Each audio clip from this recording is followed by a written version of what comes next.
chat with psychotherapist Suzi Landolphi and combat veteran U.S. Army Specialist Xavier, talking about the power of equine therapy. Welcome to you both. Thank you. Let's talk a little bit about, first of all, how this therapy works.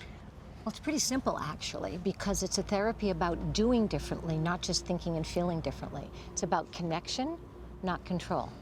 This Connection with yourself first, which is interesting. The horse isn't going to deal with you if you're not honest about how you think, feel, and act all at once.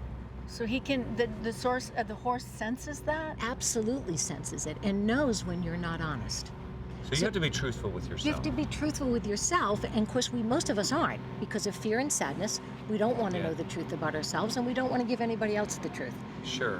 So when you're knows. working with the horse, exactly, you have to do a task, and then it's like you have to lead the horse. Why do you do that? Well, there can be many tasks, one of which is leading the horse. So let me ask you this: when have you been your best leader in your life? What, you want a specific day? No. It's Yesterday. like, okay, it's today. Okay. She's quite literal. Okay. Yeah, right. But you know what I mean? It's that idea that when you were honest with yourself, with each other, with anybody else in your life, with yourself and with other, you actually became a better leader. The horse won't follow you if you're not honest, physically, emotionally, and energetically. Okay. Let me ask you, Xavier, we talked at the top of the show a little bit about your journey and what you've been doing. Can you describe what life was like, because you've gone through this therapy, what your life was like and what your struggles were like before you started this? Before I started equine therapy with Lifesavers, I was completely lost. I was bitter. I was being, I felt as I was enveloped by the world, and my emotional stability, decision-making, clarity of thought, everything was as if I was walking around drunk almost. Most days I didn't know if I was even like coming or going, and it affected my everything. It affected my interpersonal relationships. It affected how I saw the world. It affected how I saw people, you know. It affected most importantly though, how I saw myself. I saw myself as broken and lost. Well, we know you had a job in the military. What was your job, and how? And you were injured as well. How were you injured? I was a forward observer, overwatch, you could say, and we did a 4-man recon team, which was we were on the front lines the whole way, and we'd go kind of do recon and then report back, and then we were actually responsible for the ones who took the Palestine Hotel. My unit was there when Saddam's statue got pulled down.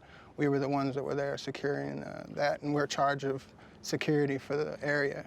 You had mentioned a lot of the things that you struggled with earlier on. That was from PTSD, correct? Those after coming home and having to deal with all of this stuff. Correct. You're not alone, by the way. We've talked with several veterans who've done that, and you know our hearts are with you when you do this. So, the physical injuries that you sustained were? I broke my both hips, shattered both hips, broke my T12, my C5, C1.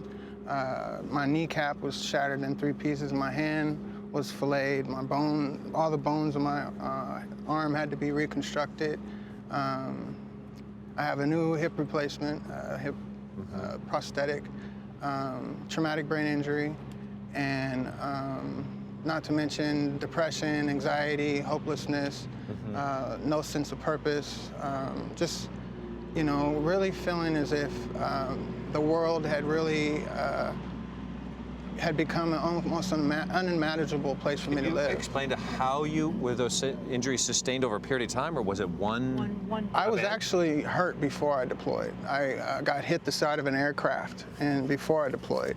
And so I was hurt before I deployed. And then on the way home, we were pulling out of Baghdad and we were on our way back. And about the last thing I remember is a loud bang, and the vehicle behind me disappeared in a cloud of smoke. And the next thing I remember, I was trying to pull my the driver from the vehicle. The vehicle had flipped so many times it had crushed down on top of us, and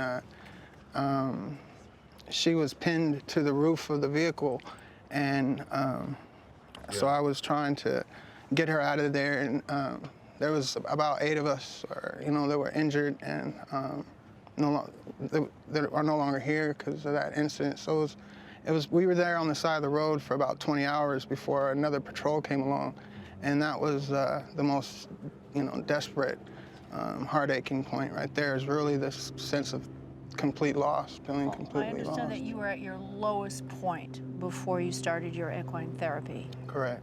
As I was saying earlier, it's,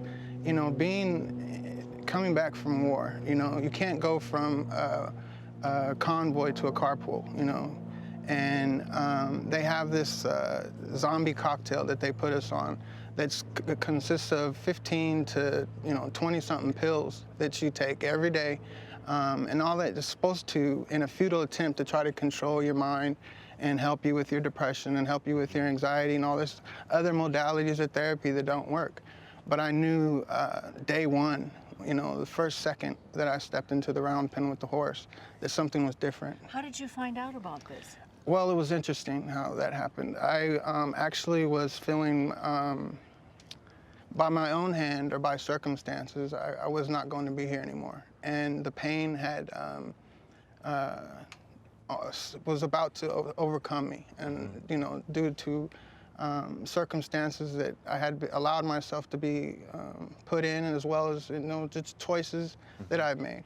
So I was having a real hard time acclimating, was feeling extremely hopeless, and I met a guy named Brian Haggerty, who looked at me in my eyes and he said, "Hey, do you want your life back?"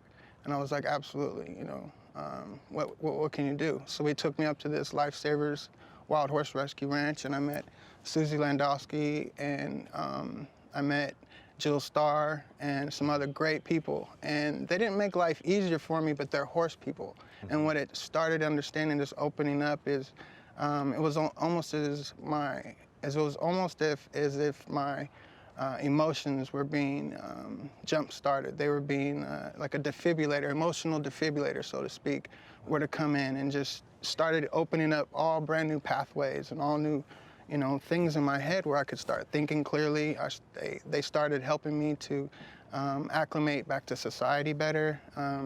They made it so that I had a little more room to maneuver this world in and not feel like I was unsafe, because that's the biggest thing that you get from being in the round pen is feeling safe and feeling vulnerable and being able to express yourself and trust your intuition and allow yourself to make conscious decisions without all the distractions. Sure.